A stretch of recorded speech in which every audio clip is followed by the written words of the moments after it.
Shalom, selamat atau kita bertemu kembali kepada satu episode yang lebih mantap lagi. Bukan berarti yang lalu kurang mantap, tetapi ada satu nilai tambah dalam bisnis dikatakan added value yang bisa meningkatkan cara pandang kita secara rohani kepada Allah. Ya, kalau kita lihat dalam buku Amos 3 ayat 8 dikatakan, singa telah mengaum, singa yang tidak takut. Tuhan Allah telah berfirman, siapakah yang tidak bernubuat? Pendeta Hutapea, sesi ini kita akan bahas hubungan antara Allah dan bangsa Israel dari segi kata gembala. Ya, kalau kita lihat Raja Daud di dalam tulisan-tulisan buku Mazmur banyak mengangkat tentang kata gembala. Menurut hamba Tuhan Pendeta Hutapea, mengapa gembala ini sangat penting? Dan mengapa singa ini adalah satu binatang yang sering dipakai untuk menjadi satu pemahaman atau pelajaran khususnya kepada bangsa Israel. Ada kemungkinan di dalam teritorial bangsa Israel banyak sekali terdapat antara kematian dan kehidupan karena hubungan antara seorang petani atau seorang gembala dengan piaraannya dan singa yang kelihatan sangat ganas di dalam postur sebagai ibarat satu pasukan yang ingin menyerang musuh yang ada di seberang sana. Boleh ceritakan latar belakang dan pemahaman rohani sekilas tentang hubungan ini? Baik, terima kasih. Saya sedikit berikan gambaran mengenai Nabi Amos. Di antara nabi yang menulis Alkitab, Nabi Amos adalah nabi yang antik. Biasanya seorang nabi itu backgroundnya adalah dari sekolah nabi-nabi. Tapi Amos ini kalau kita baca dalam Amos pasal 1 dikatakan dia adalah gembala dari Tekoa. Amin. Dia orang biasa. Bukan hanya orang biasa tapi orang sederhana. Sementara dia sekarang ini mau berbicara untuk bangsa yang besar. Dengan kesederhanaan saya mau juga ingatkan kita. Secara khusus dalam hal ini kita orang kalau bila mana umat-umat Tuhan, para hamba-hamba Tuhan atau para nabi yang sekolah nabi-nabi tidak pantas lagi dilihat oleh Tuhan. Perlu kita baca, kalau kita baca di dalam buku Amos dijelaskan ada banyak nabi palsu waktu itu yang memberikan nubuatan-nubuatan yang indah-indah untuk Israel. Tapi Nabi Amos ini punya nubuatan yang berbeda. Dia adalah seorang gembala. Dan dalam hal ini dia adalah background gembala yang menjadi pelajaran bahwa Allah sedang memberikan pelajaran bahwa hai kamu sekolah nabi-nabi sekarang sudah beralih fungsi, bukan menjadi juru kabar Allah, membuat orang lain senang saja, membuat raja-raja senang, tapi tidak juru kabar Allah menyampaikan apa rencana Allah. Sehingga Allah memanggil Amos. Yang berikut dalam hal ini kalau kita lihat dalam pelajaran ini digambarkan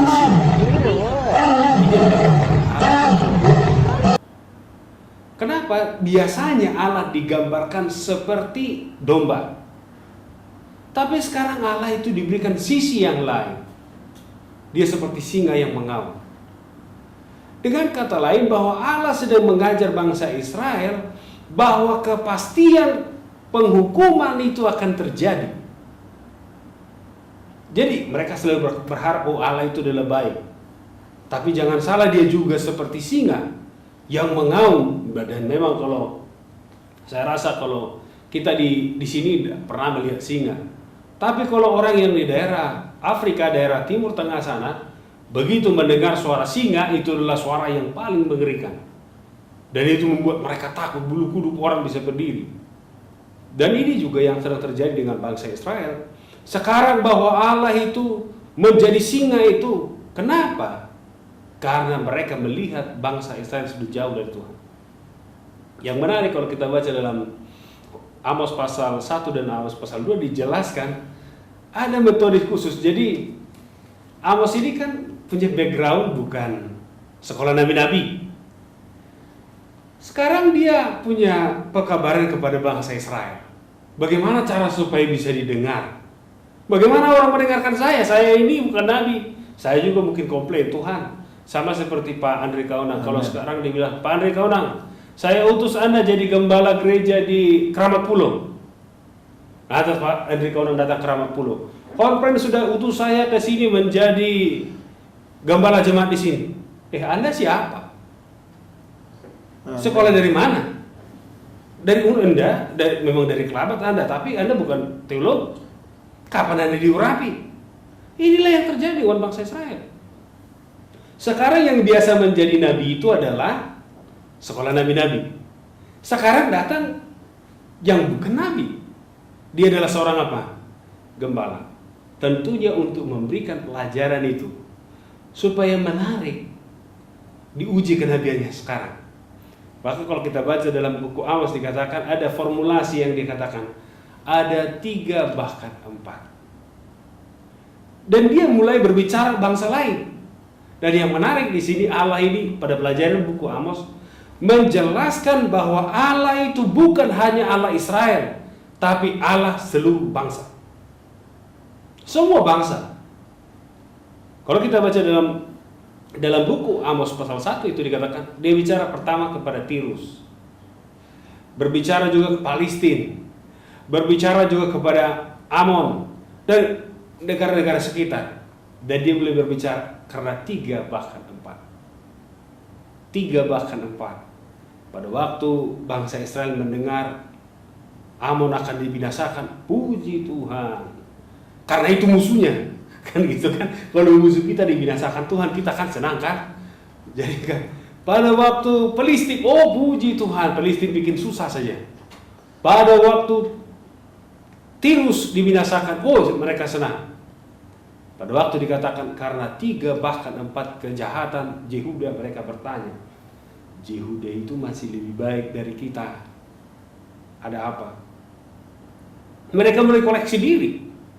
Dan pada waktu dikatakan karena 3 bahkan 4 kejahatan Israel, maka aku akan membinasakan. Datanglah nabi-nabi. Oh, itu tidak betul itu. Tidak betul itu. Nubuatan itu sudah salah itu. Tuhan tidak pernah lihat kita makmur, bagus semua. Nah, ini yang menarik. Inilah background dari Nabi Amos ini. Dia punya background bukan sekolah nabi-nabi, tapi diutus bangsa besar. Sama seperti kalau untuk di Jakarta mungkin Pak Andri Kaunang diutus menjadi gembala jemaat di MT Haryono. Tidak mudah Pak ya. Gak mudah kan? Orang akan tanyakan, lu punya sekolah di mana? Dia bukan sekolah teologi ya. Jadi ini juga pelajaran untuk yang sangat mendasar. Inilah background dari Nabi Amos ini. Terima kasih. Oke, yang menarik di sini adalah ada 3 pemahaman hubungan antara Amos, Allah dan bangsa Israel. Yang pertama adalah kenapa Allah secara urgently melihat bahwa kondisi orang-orang yang tidak beruntung ya, di dalam pemasaran disebut dengan below, bukan upper ya. Orang-orang yang tertindas ya.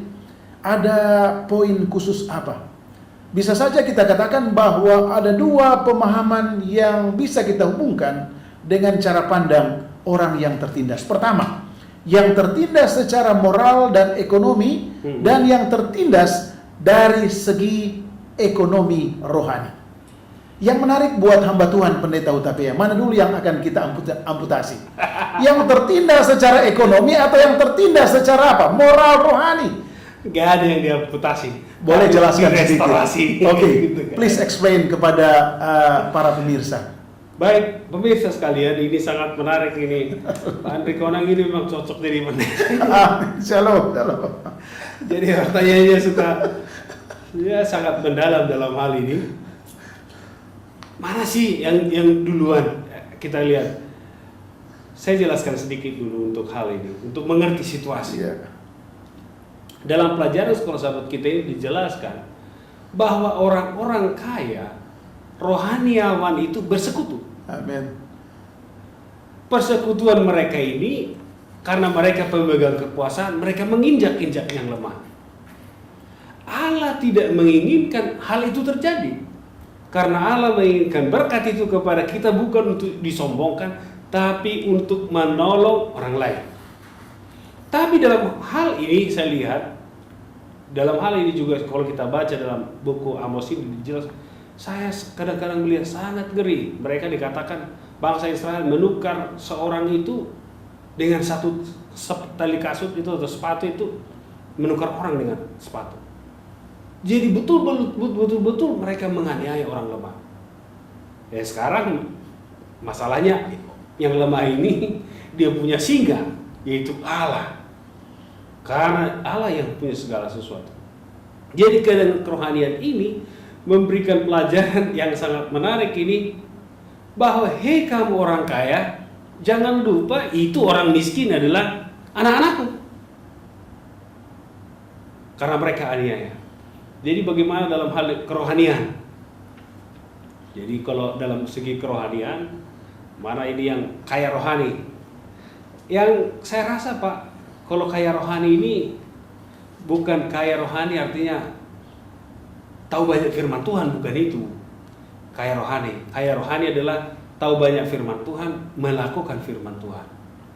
Jadi ini tidak perlu diamputasi, hanya direstorasi, diperbaiki. Dan sekarang ini, masa sekarang juga ada masa seperti itu. Sering kita kalau sudah punya power, punya kekuasaan, kita semaunya kita kepada orang lain. Tapi jangan lupa mereka punya pembela, yaitu Allah. Amin. Itu yang penting saya rasa di sini, Pak Andre. Oke, terima kasih. Ada satu hal yang perlu kita lihat secara lebih mendetail. Dikatakan di dalam buku perumpamaan Tuhan Yesus halaman 320. Saya akan bacakan, dikatakan, gereja-gereja yang mengaku sebagai milik Kristus pada generasi ini diangkat pada kesempatan-kesempatan yang tertinggi. Selanjutnya, Tuhan telah dinyatakan kepada kita dalam terang yang semakin besar. Kesempatan kita adalah jauh lebih besar daripada kesempatan umat Allah dahulu kala. Pastor Hutapea, Pendeta Hutapea, dihubungkan dengan hak istimewa. Pertanyaan yang pertama yang perlu dijelaskan oleh hamba Tuhan Pendeta Hutapea adalah apa perbedaan the remnant atau umat yang sisa yang ada di dalam kondisi negara bangsa Israel dan Yehuda dengan umat sisa yang ada saat ini. Yang kedua, primary task atau tugas utama dari umat yang sisa yang disebut dengan bangsa Israel dengan umat sisa yang ada saat ini. Dan yang terakhir adalah bagaimana kedua kondisi ini disatukan untuk supaya Allah menjadi power kita dan message Allah kepada orang-orang yang tertindas akan disatukan kepada misi adalah misi eksternal. Melakukan yang terbaik buat orang lain, orang yang tertindas, orang yang berdosa, dan statement Allah, go, kata benda, pergi. Bagaimana cara pandang pendeta sehubungan dengan dua kelompok yang kecil ini dengan misi Allah yang secara jelas adalah, hey, berbalik, come back, berbalik kepada saya, jangan keraskan kepala hatinya, go and sin no more, dihubungkan dengan peristiwa perigi Yakub. Bagaimana tanggapan pendeta? Dengan demikian kita akan dapat satu solusi bahwa simple pelajaran ini adalah Allah mau kita ikut cara pandang Allah, bukan cara pandang yang ada di sekitar atau environment yang berbahaya. Baik, terima kasih. Saya akan jelaskan sedikit lebih dulu untuk memahami ini. Memang pertanyaan Pak Andre ini haleluya agak berat untuk dijawab. Kita ingat Edom itu adalah keturunan Esau. Ya, betul. Moab itu adalah keturunan Lot. Dan juga suku-suku yang Palestina ini juga adalah suku-suku yang dekat dengan mereka, punya background satu bapak, yaitu Abraham. Tapi di antara mereka ini Allah memilih satu suku, satu bangsa yang menjadi saksi. Allah mengharapkan itu bangsa Israel, karena mereka adalah 12 suku Israel ini menjadi saksi bagi Tuhan. Ternyata salah, gagal. Dan ini juga menjadi pertanyaan bagi kita sekarang. Pemirsa sekalian, Allah menginginkan seluruh orang Kristen, garis bawahi, seluruh yang mengaku dirinya Kristen adalah umat yang sisa yang memantulkan kasih Kristus. Tapi ada banyak yang gagal. Maka dalam hal ini bangsa Israel diberikan kesempatan untuk bertobat, kembali dari keterpurukan rohani kepada satu hal yang lebih baik. Dan aplikasi untuk saat sekarang ini, ada banyak gereja sekarang ini mengaku diri umat yang sisa, tapi tidak menurut kepada firman Tuhan. Kalau saudara menurut firman Tuhan, itu baru betul dalam konteks ini. Hak istimewa menjadi juru kabar Allah itu, ingat tadi pelajaran yang lalu diingatkan kita mengenai Nabi Joel. Bertobat dari hati. Artinya Pak Andri Kauna, kalau dari hati Pak mau dikoreksi firman. Ada orang nggak mau dikoreksi firman, mau mengoreksi aja kerjanya. Sekarang ini hak istimewa itu akan kita miliki. Tadi sudah di pelajaran sebelumnya diingatkan, setelah turun apa? Roh Kudus. Maka umat yang sisa pada akhir zaman akan diberikan kuasa bila mana mereka dikuasai Roh Kudus dan juga mereka melakukan kehendak Allah. Bangsa Israel dihukum, tapi memang dalam hal ini dihukum, diampuni, makmur lagi kan gitu kan. Jadi ini juga jadi gambaran bagi kita bahwa hak istimewa itu akan kita miliki Pak saat kita bertobat. Jangan berharap kita ini tetap memiliki hak istimewa itu kalau kita tidak bertobat. Dan pertobatan itu adalah maksudnya di sini dari hati, artinya sejati. Ya. Dari lubuk hati yang paling dalam. Jadi Allah menginginkan bangsa Israel menjadi saksi, gagal. Jangan sampai pemirsa sekalian dijauhkan kiranya, kan gitu Pak Andri. Dijauhkan kiranya kita menjadi saksi yang gagal karena kita tidak mau bertobat. Tapi kita adalah saksi yang berhasil, yang bertiup seperti suara sangkakala, menyampaikan kabar baik karena kita telah menghidupkan kehidupan itu. Kehidupan Kristus kalau di dalam kehidupan kita, bila mana kita berbicara dengan orang lain, itu akan berkuasa. Bagaimana kira-kira Pak Andri Kauna? Menarik sekali pembahasan kita, apalagi kalau didukung di dalam buku Alfa dan Omega jilid 3 halaman 231 sebagai kesimpulan kita ya. Pada saat ini dikatakan terhadap penindasan yang mencolok, ketidakadilan yang menonjol, kemewahan dan pemborosan yang luar biasa, pesta pora dan kemabukan yang tidak mengenal malu, kemerosotan moral yang jahat dan pelanggaran kesusilaan. Pada zaman mereka atau zaman Israel, para nabi mengangkat suara mereka seperti singa ya, kelihatan. Tetapi protes mereka sia-sia saja. Percuma saja celaan mereka terhadap dosa. Mereka benci kepada yang memberi teguran di pintu gerbang, kata Amos. Dan mereka keji kepada yang berkata dengan tulus ikhlas, kamu yang menjadi orang benar terjepit, yang menerima uang suap dan yang mengesampingkan orang miskin di pintu gerbang. Dihubungkan dengan buku Amos pasal 5 ayat 10 ayat 12 dan buku Alfa dan Omega jilid 3 halaman 231. Pertanyaan kepada hamba Tuhan Pendeta Hutapea sebagai kesimpulan. Sampai di manakah titik atau batasan-batasan garansi ya? Di dalam bisnis adanya nama LC, Letter of Credit, dan ada hubungan dengan garansi. Jadi kalau seseorang yang ingin membuat atau membeli barang di luar negeri, di Amerika, oke bang, tolong dulu garansi saya punya perusahaan supaya orang sana percaya dan kirim barang kita ke Indonesia. Betul. Garansi Allah bagi kita, sampai di mana keterbatasan kasih Allah kepada orang-orang yang tidak mau mendengarkan kabar baik ini. Menurut pendeta, batasannya dan solusi apa supaya orang yang mendengarkan kabar baik ini juga akan berkata, Tuhan sabar dulu, mungkin saya akan depan lagi. Atau bagaimana cara bertobat supaya kasih Allah ini, grace Allah ini akan menjadi milik semua, bukan hanya milik apa? Umat yang sisa bangsa Israel. Baik, terima kasih Pak Andri. Ini sebenarnya pertanyaan ini kalau saya jawab, kita nggak perlu pelajaran sekolah sahabat yang akan datang. Karena ini akan dibahas di pelajaran sekolah sahabat yang akan datang. Minggu berikutnya ini akan dibahas mengenai carilah Tuhan dan hidup. Amin. Tapi yang menarik di sini dengan bagaimana bertobat.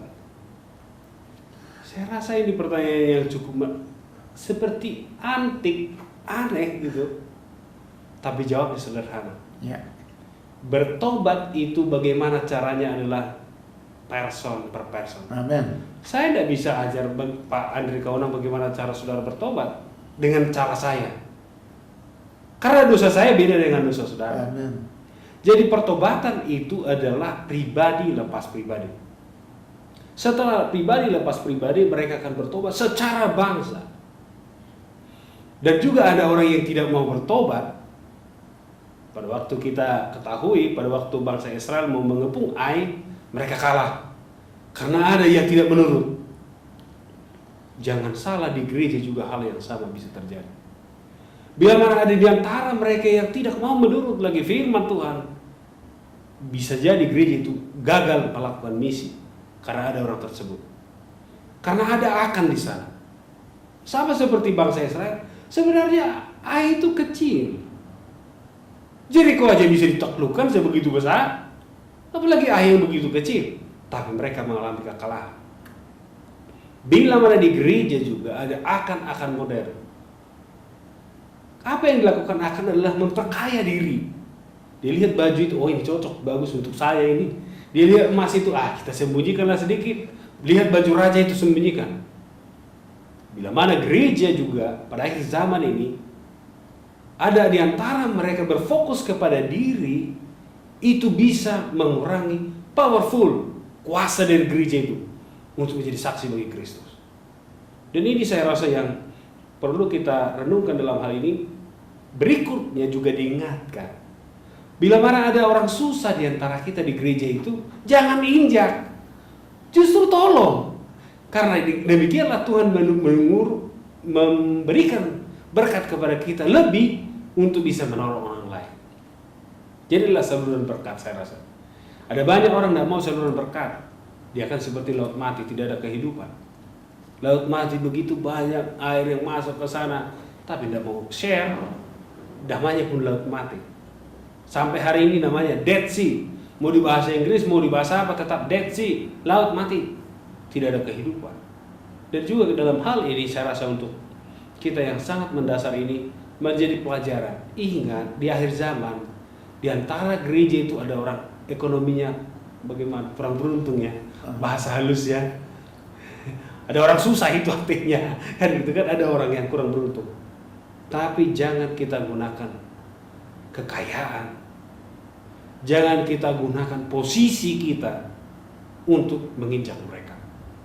Karena ingat, sebagaimana bangsa Israel, ada Allah yang jadi saksi bahwa bangsa Israel itu, dan saudara pemirsa juga renungkan hal ini, bangsa Israel itu punya Allah yang menegur para orang kaya, dan rohaniawan ini juga ditegur, dan pada akhirnya mereka mendapatkan sebanding dengan apa yang mereka rasakan. Jadi dalam hal ini saya tidak jawab semua, karena ini ada pelajaran sebagian pertanyaan Pak Andri Kaunang itu adalah untuk pelajaran kita berikut.